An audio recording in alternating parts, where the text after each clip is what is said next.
இயேசுவின் இடமே சகோதர சகோதரிகளே, இந்த 5வது அதிகாரமானது தொடக்கத்தில் இந்த 2 அரசர்கள், அந்த மேற்கு பகுதி யோர்தானுக்கு மேற்பகுதியில் இருக்கக்கூடிய எமோரிய நாட்டு அரசனும் அருகில் இருக்கக்கூடிய அந்த கானானிய அரசனும் இந்த நிகழ்வை கேட்ட உடனே அச்சத்தில் உறைஞ்சு போயிருக்கிறாங்க.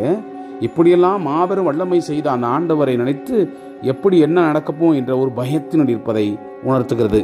அதோடு யோசுவாவுக்கு கடவுள், நீ ஒரு கல்லார் கத்தி செய்து இதோ இங்க இருக்கக்கூடிய எல்லாருக்கும், இந்த படைவீரர் எல்லாத்துக்குமே விருத்த சேதனம் செய் என்று அவருக்கு ஒரு கட்டளை கொடுக்கிறார்.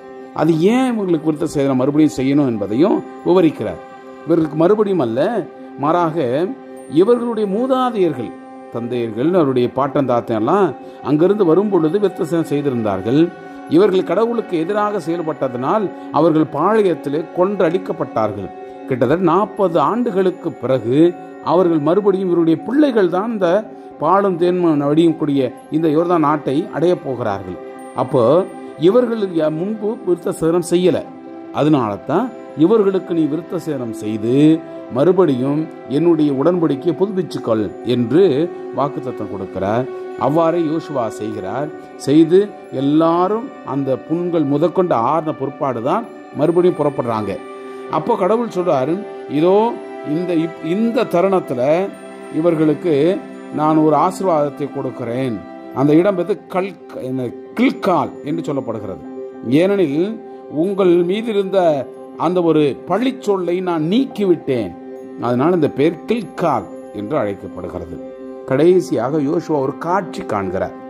ஆண்டவருடைய ஆடவர் ஒருத்தர் அவருக்கு தோன்றுவதை என்ற ஒரு காட்சியை கண்டு, அவர் உனக்காக உன் பக்கத்தில் இருக்க வந்திருக்கிறேன் என்ற அந்த தன்மையை உணர்வுக்குரிய ஒரு காட்சி யோசுவா காண்பதை இந்த அதிகாரம் முடிக்கிறது.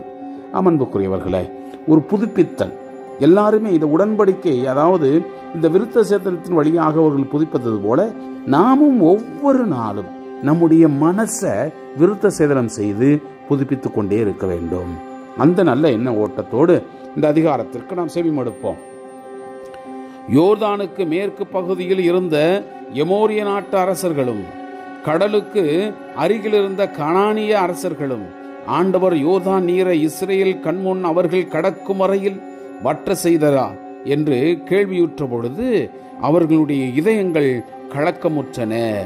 இஸ்ரேலர் முன் அவர்கள் மனம் தளர்ந்திருந்தார்கள். அப்பொழுது ஆண்டவர் யோசுவாவிடம், கற்களால் கத்திகளை செய்து கொள், இஸ்ரேலர்களுக்கு மீண்டும் விருத்த சேதனம் செய் என்றார். அவ்வாறு யோசுவா கற்களால் கத்திகளை செய்து கொண்டார். கிபயத்து காரலோத்து என்னும் இடத்தில் அவர் இஸ்ரேலுக்கு விருத்த சேதனம் செய்தார். விருத்த சேதனம் செய்ததன் காரணம் என்னவெனில், எகிப்திலிருந்து வெளியேறிய மக்கள் அனைவரிலும் போர் வீரர்களே ஆண்கள் எல்லாரும் வழியில் பாலை நிலத்தில் இறந்து விட்டனர். வெளியேறிய மக்கள் அனைவரும் விருத்த சேதனம் செய்யப்பட்டிருந்தனர். எகிப்திலிருந்து வெளியேறிய பின் வழியில் பாலை நிலத்தில் பிறந்தவர் எவருக்கும் விருத்த சேதனம் செய்யப்படவில்லை. எகிப்திலிருந்து வெளியேறிய மக்கள் அனைவரிலும் போர் வீரர்களான ஆண்கள் எல்லாரும் அழியும் வரை இஸ்ரேல் 40 ஆண்டுகள் பாலை நிலத்தில் அலைந்தனர். ஏனெனில் அவர்கள் ஆண்டவரின் குரலை கேட்கவில்லை. ஆகவே ஆண்டவர் அவர்களுக்கு கொடுப்பதாக ஏற்கனவே அவர்கள் மூதாதையருக்கு உறுதியளித்திருந்த பாலும் தேனும் வழிந்தோடும் அந்த நாட்டை அவர்கள் காண கூடாதென ஆணையிட்டு கூறினார். அழிந்தவர்களுக்கு பதிலாக அவர்களுடைய பிள்ளைகளுக்கு யோசுவா விருத்த சேதனம் செய்தார். ஏனெனில் வழியில் அவர்களுக்கு விருத்த சேதனம் செய்யப்படவில்லை.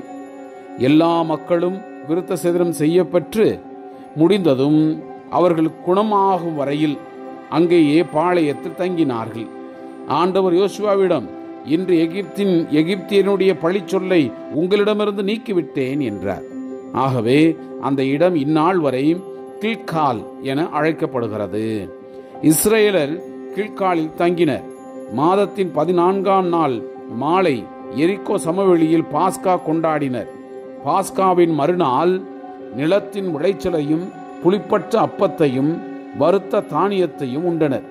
நிலத்தின் விளைச்சலை உண்ட மறுநாளிலிருந்து மன்னா பொழிவது நின்றது. இஸ்ரேலருக்கு மன்னா மீண்டும் கிடைக்கவில்லை. கானான் நிலத்தின் விளைச்சலை அந்த ஆண்டு உண்டனர். அச்சமயத்தில் யோசுவா எரிகோவில் இருந்தார். அப்போது அவர் தம் கண்களை உயர்த்தி பார்த்தார். இதோ ஒரு ஆடவர் அவர் எதிரில் தோன்றினார். கையில் உருவிய வாளுடன் அவர் நின்று கொண்டிருந்தார். யோசுவா அவரிடம் சென்று, நீர் எங்கள் பக்கமா எதிரிகள் பக்கமா என்று கேட்டார். அவரோ, இல்லை, நான் ஆண்டவரின் படைத்தலைவன் என்ற முறையில் இப்பொழுது வந்துள்ளேன் என்றார். யோசுவா முகம் குப்புற தரையில் விழுந்து வணங்கி அவரிடம், என் ஆண்டவர் தம் அடியானுக்கு கூறுவதென்ன என்று கேட்டார். ஆண்டவரின் படைத்தலைவர் யோசுவாவிடம், உன் மிதியடிகளை உன் காலிலிருந்து அகற்று, ஏனெனில் நீ நிற்கும் இடம் புனிதமானது என்றார். யோசுவாவும் அப்படியே செய்தார். Praise the Lord. இயேசுவுக்கே புகழ். மரியே வாழ்க.